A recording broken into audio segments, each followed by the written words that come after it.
to see you again. Today we're going to be doing another shell challenge. Well, not doing, you're going to be seeing me. I've already done the shell challenge, so let's get started. As I said previously in the last shell video that I did, the basic rule of a shell is you're not supposed to touch the walls. You're just supposed to furnish it, put the wallpaper, put the windows, all that good stuff. But this shell came with another exception, which was don't change the foundation, which, as you can see, is a struggle because it's literally in the middle of a pond. So you have to figure out a way to get from land to the house. I originally thought that was going to be easy peasy, just get some stairs and get it straight from the house to land, but that's not how stairs in The Sims work. Unfortunately, they go straight into the water. So I had to figure out a way of making it look nice, but also making sure that they would be able to go to the house. Now, that was a problem because there is a glitch, a very serious glitch, where I could not place a platform or whatever, 2 tiles close to the foundation of the house. It was either 1 or 2 tiles because it would delete the roof. It would delete the roof, and then there would be one empty square, like one square that had no ceiling. I have no idea how that is or why that is, but that was a problem for me because it ruined the plans that I had. I didn't even want to use stairs in the first place with the idea that I had in mind, but it was not meant to be. I actually spent a very long time doing what I originally wanted to do. When I actually went to start furnishing the house, I realized that the roof was deleted and it could not be placed. It could not be placed back. It would not go back. It would show an error message. I don't remember what message it said, but it just wouldn't let me put the roof back. So I had to scratch that and start over. So I ended up doing what you see here. Another glitch that happens is the way that the stairs work. That platform that is closest to the house, it had to be a very specific height, or else the stairs would not work. If I put the platform 1 tile higher or 1 little thing higher, it would not work. The stairs would delete themselves. I have no idea how that works. And even with move objects on, it would still delete itself. So I had to figure out a way to do this, and it turned out okay. It's not what I wanted.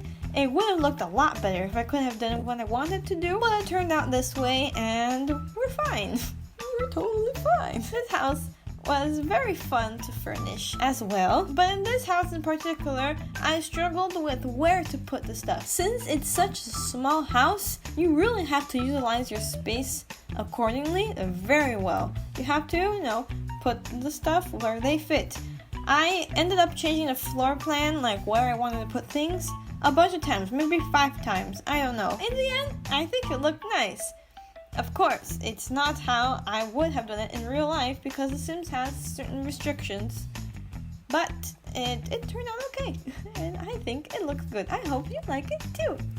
So first, I was here trying to figure out where to put the kitchen and then where to put the living room and all that kind of stuff. And as you can see, it's a very tight space, so you have to really use your space very well. I actually kept that small 4-tiled room as the office for a very long time, but in the end, I ended up putting a toddler in the house because there was I wanted to put a toddler, so I had to swap some things around. So the bathroom that you see there with the shower and the sink, I had to move because when you have a toddler in the house, you need a bathtub to give him baths. So I had to, try to figure out where to put the bathroom so that I could put a bathtub. Oh, the Murphy bed situation. Well, the Murphy bed would not fit where I wanted it to fit, so I ended up scratching that. But aside from that, I think it's very important for you to know who could possibly be living in this house. Who was the inspiration around the house that I built. I believe the people who live in this house are a single father and his toddler girl. So that's why some of the stuff inside this house don't really make that much sense. Like some stuff are kind of wacky, some stuff are out of place, there are no curtains and all that stuff.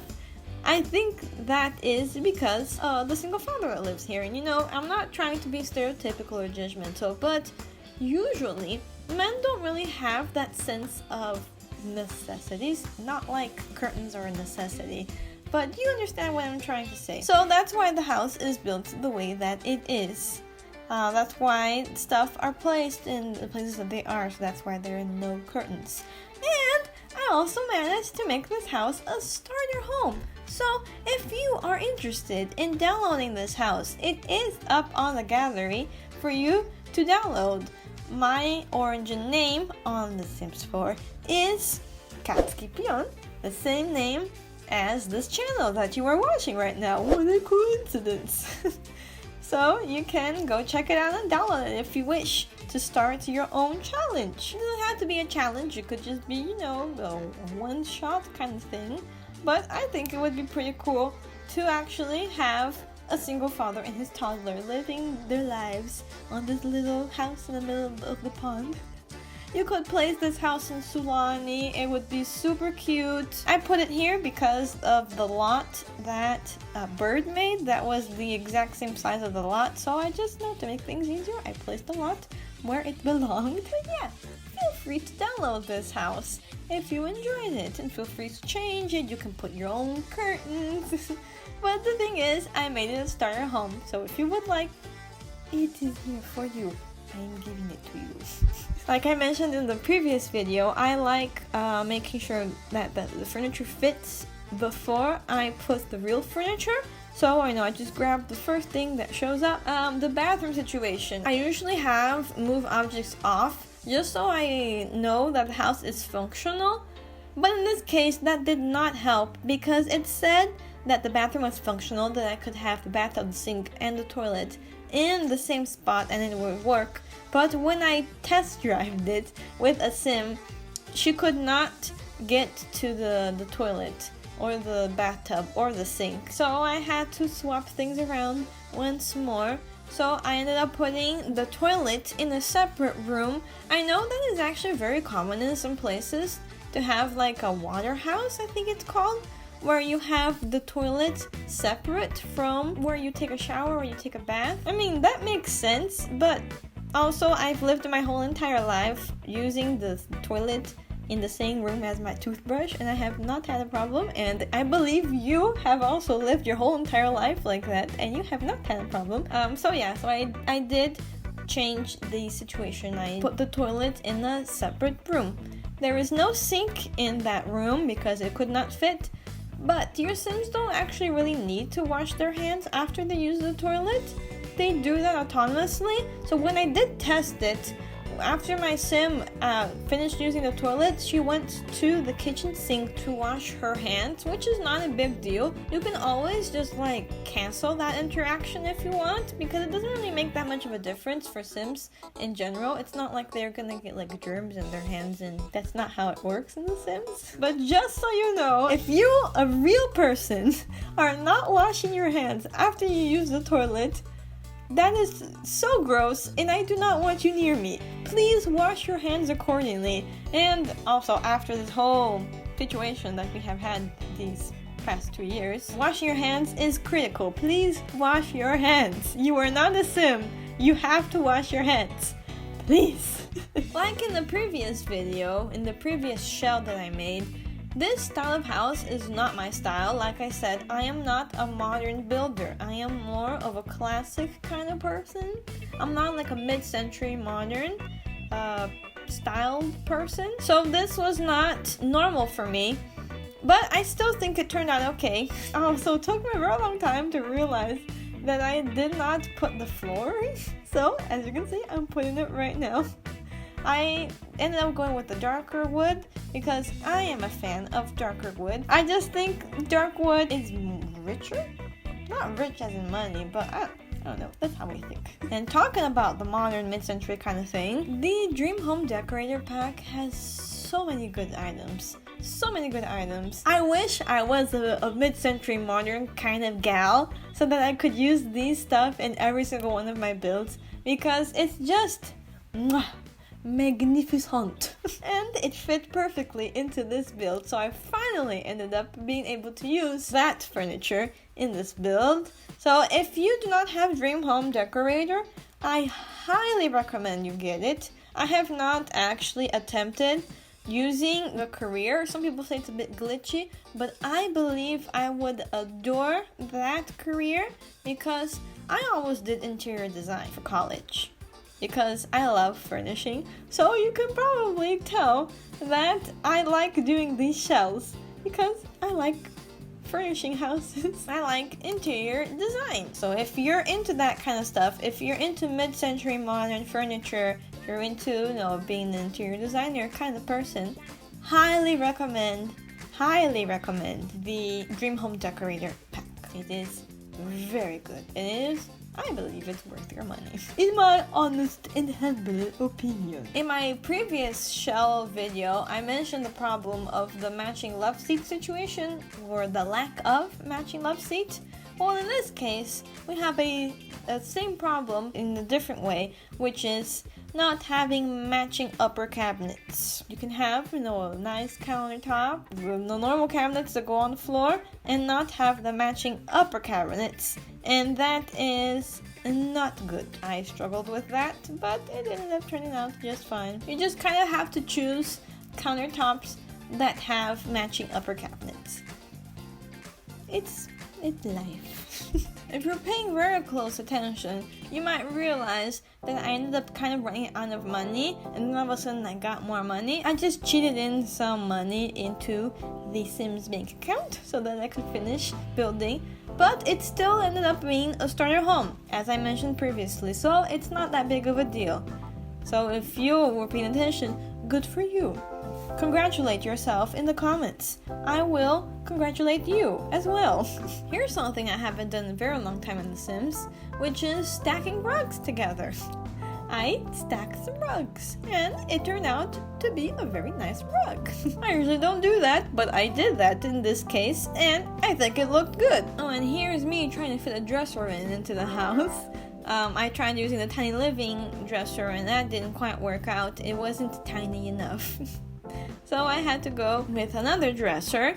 I wanted something that was skinny and tall, that would go, from the floor up to the ceiling, but that did not exist. It was either too thick, I didn't want it to be thick, depth-wise. I wanted it to be skinny, but I ended up going with the one I did, and it worked out. Not what I had in mind, but it worked out anyway, so there's that. Oh, and then there's the nightstand situation, where I was trying to look for a teeny tiny nightstand, and yeah, I ended up going with that one right there because it was teeny tiny enough, even though it looked like a stool. But I was like, you know what, men do that sometimes. They just use random objects as new objects, and that's not a problem. It's not a problem at all. It's just not something that I would do. I wanted to fit a Blarfy into the house so the toddler could have more toys, but that did not work out. It just didn't fit. I mean, it would have fit, but I didn't like where it would fit, so no Blarfy. And I ended up putting the little ducky in the bathtub. I think that was nice.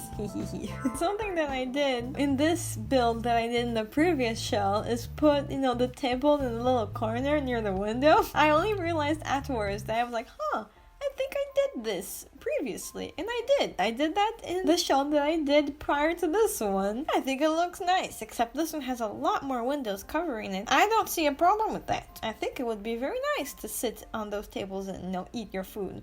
Not in the place where this lot is, obviously, because you're looking at trash and containers and all that stuff that comes with eco lifestyle. But if you end up putting this lot in another world or in another place, it will look good. Imagine the screenshots you could get of your Sims eating and having in the background some trees and some nice stuff. Just nice. Stuff to put on the wall. After I took the pictures, I realized that the shelf that I put on the wall was too high up. It was clipping through the ceiling. So my apologies for that. I did fix that before uploading it to the gallery, so you're welcome. It's the same shelf that gave me that trouble last time, so I knew not to even attempt putting a plant in the lower shelves. I did not test out whether the little potty for the toddler works, if it's functional in that corner. I believe it is, because the sink right next to it is. I tested it out, but if it's not, you can just move it somewhere else. There's plenty of space in other places of the house for you to potty train your toddlers. I just think that having the potty in the bathroom is there was some empty space on that wall, so I just ended up putting the broom there. I couldn't think of anything else to put, so there you go, there's that. Oh, and I also really like that little succulent. There's the dog one and the cat one. They're just so adorable. I love them so much. They're so cute. I do realize the little key holder thing near the door has like some purses and like female stuff on it, but I imagine it's a little toddler's purse because when I was a kid, I had some really cute purses that I loved carrying around. I had one that was like a pink poodle, and I think I spilled some grape juice on that purse, and I don't remember if I cried or not, but I remember that I was very sad. So I imagine the purse that is behind the door, or in front of or near the door, is the little toddler's purse. As for the landscaping, I had to use debug items because I ran out of money. I wanted it to be a starter home, so I ended up running out of money for the landscaping, but debug plants are very useful. They serve their purpose very well. Some of them actually, in my opinion, look a lot better than the normal in-game bushes and plants. I didn't do much with the landscaping because the lot is small, and I just felt like there was already a lot going on with the pond and the bridges and all that stuff. So I just went simple and I put some stuff in the back, like, you know, just to make sure that they had activities. I wanted to put a chess table, but it just didn't fit in the budget. So you can do your yoga and you can plant some stuff in the planters that I put in the backyard. And if you end up moving this house to a larger lot, you can put more stuff. Just this lot that did not have that much space. And that is it. It was a very simple house. I think it turned out great. Thank you once again, Bird, for making this house. Thank you so much for watching. I hope you stick around for the next video that I upload, and I will see you next time. Bye bye!